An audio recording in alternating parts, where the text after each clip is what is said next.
One more degree of equanimity. Between stimulus and response, there is a space. And that space is our part to choose our response. In our response lies our growth and our freedom.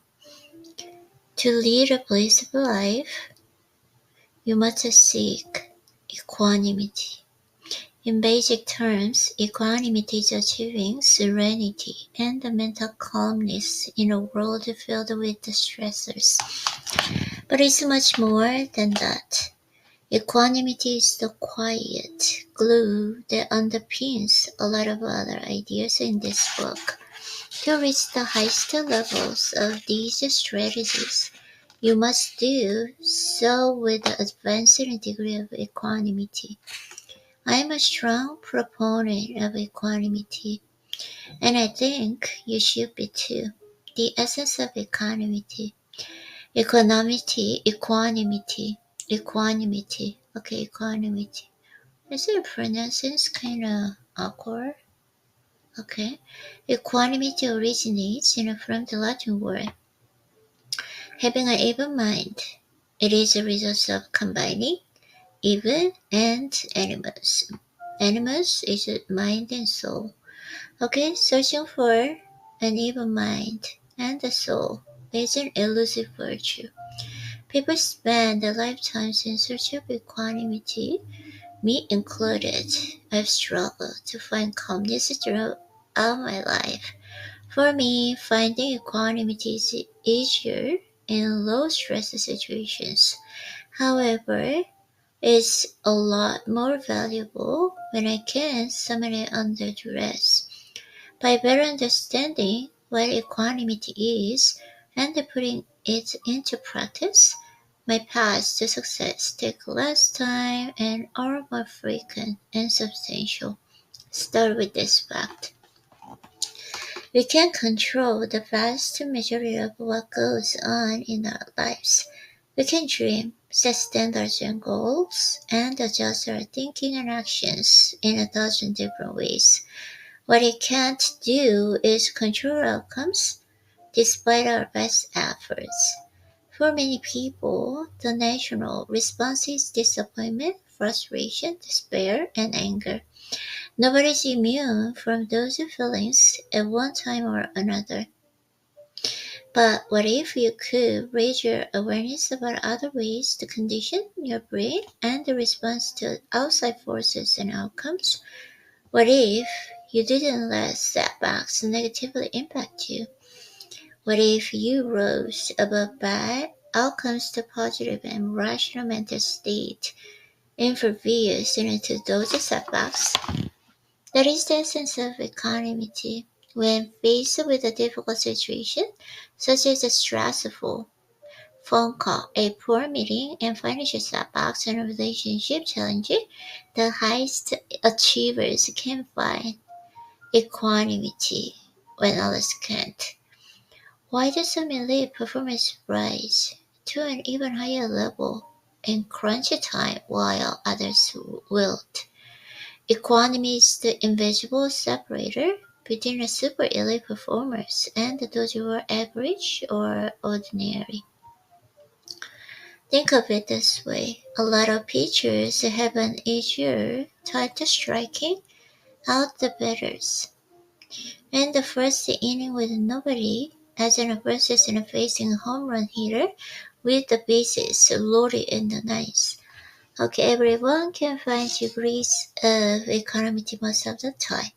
One of the things that separates you from high achievers is that high achievers can find equanimity when they need it the most.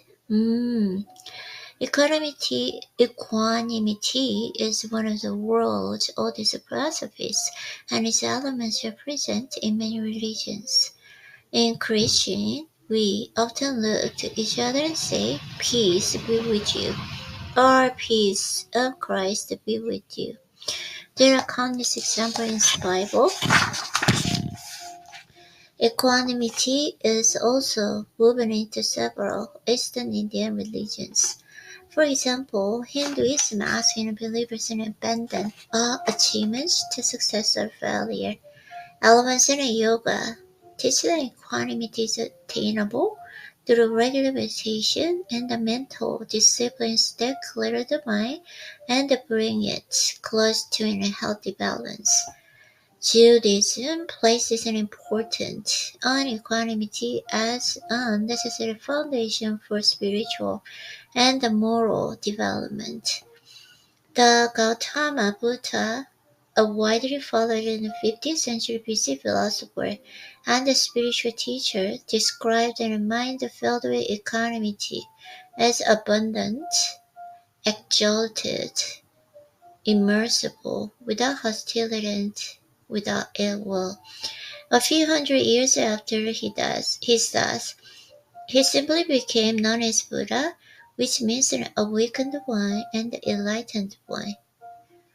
His teachings regarding Buddhism have been widely calculated as a philosophy and foundation beliefs. The Islamic religion has close ties to equanimity as well. The word Islam comes from Arabic words in Islam. Equanimity isn't a spiritual philosophy. It's one of the humanity's deep-seated pillars. It is a spiritual belief that has been taught and praised for centuries. Before delving deeper into individual elements of equanimity, it's necessary to recognize how it has been woven into society for millennia. The elements of equanimity is one thing to say that you should aim for one more level of equanimity. It's quite another to understand how you should get there. Like any challenge, begin by breaking a big concept like equanimity into smaller parts that will add clarity and simplicity and make it easier to accept equanimity in its entirety. As you study equanimity and as it relates to your beliefs and religion, some elements of it may or may not resonate with you. I'm going to give you some overarching principles, but it's up to you to decide on how best to approach your visions of equanimity in a way that makes the most sense to you. Here are several key points to consider. Equanimity is about finding serenity as you battle the challenges in your life. You're going to get tossed about. That's life, and there is a hiding from it. While we can control outside forces, we can be mindful of how we think and react to them. This awareness lets us quiet our minds. Serenity is about accepting there are some things we simply can't change. Finding serenity requires practice. Meditation toward equanimity requires that you consciously release preferences and for against all things. Your actions are guided more by your values and virtues instead of your desires that are reactions to positive or negative feelings. Equanimity is about recognizing impermanence. No matter what is happening in your life right now, it won't last forever. Life is all about change and impermanence. When you recognize this, you understand the good times and the bad will pass through your life. Clinging to the good or the bad can only lead to pain. It is to understand how hanging on to the bad increases pain, but recognize that when you hang on to the good, it can also be a source of pain when it leaves. Equanimity is about doing away with the permanence and the pain associated with it. Equanimity creates a space of awareness that lets every piece of stimulation come and go. Thoughts are just thoughts. Sounds are only sounds. People are just being themselves. And events are only events. Equanimity reminds us of our insignificance. We often place way too much focus on ourselves. When we are able to come to grief and that we are only one small part of the vast human condition, it liberates us from pressures we place on ourselves. our fears shrink when we put them into perspective. We don't run from pain or avoid blame or loss within such vigor. We accept our state and work toward the balance in our lives with added calmness. Equanimity is about letting go. If a challenge or setback in your life isn't happy, set it down. Let it go. Learn how to detach from negative beliefs and resentment, pain, and hurt. One of the four noble truths proclaimed by Buddha is an attachment, isn't an original suffering. The attachment to desire, or the detachment to desire not to have something both, create anxiety and fear. Letting go of both and accepting when comes into your life, good and bad, release us from prison of our thoughts. Ahaksha and 20th century Thai Buddhist monk summarized it well when he said, if you let go a little, you will have a little peace. If you let go a lot, you will have a lot of peace. If you let go completely, you will have a complete peace. Equanimity embraces change. Instead of getting stuck in a status quo, recognize that your future lies in the winds of change. Acceptance of change, which is inevitable, brings about peace. Fighting challenges is a waste of time. These concepts only scratch the surface of what equanimity is.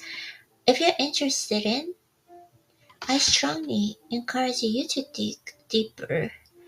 There are whole libraries on equanimity and how it affects you in so many cultures and religions. The more you know about equanimity, the greater your potential for one more level of equanimity in your life.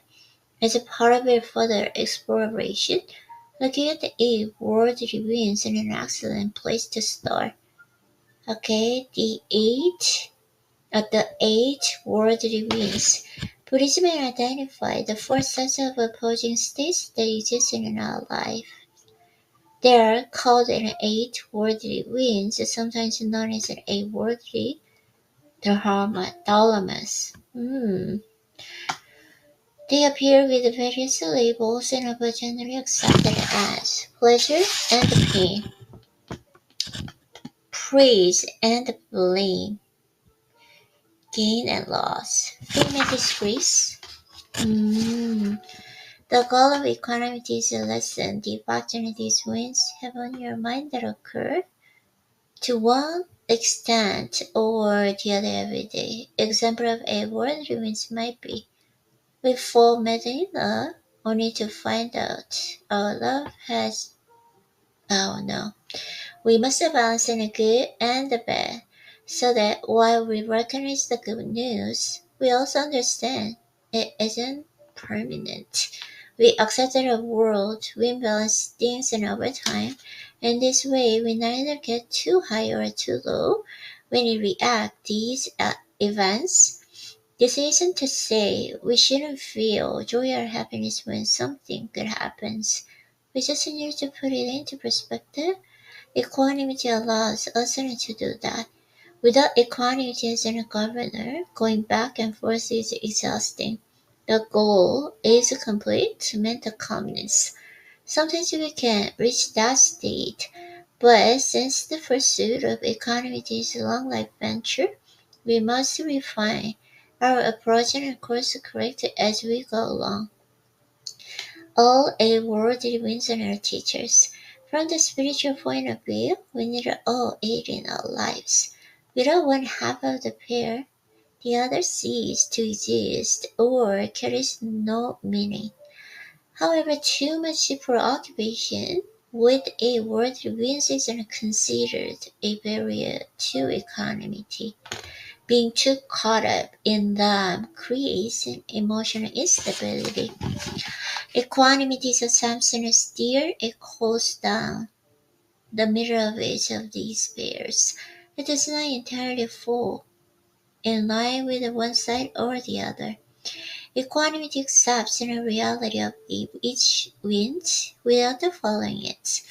The realization is that the winds are not permanent and that when they change, it's easier to respond with more flexibility. All of this philosophy is well and good. However, you must decide what your relationship is with equanimity now and in the future. Okay.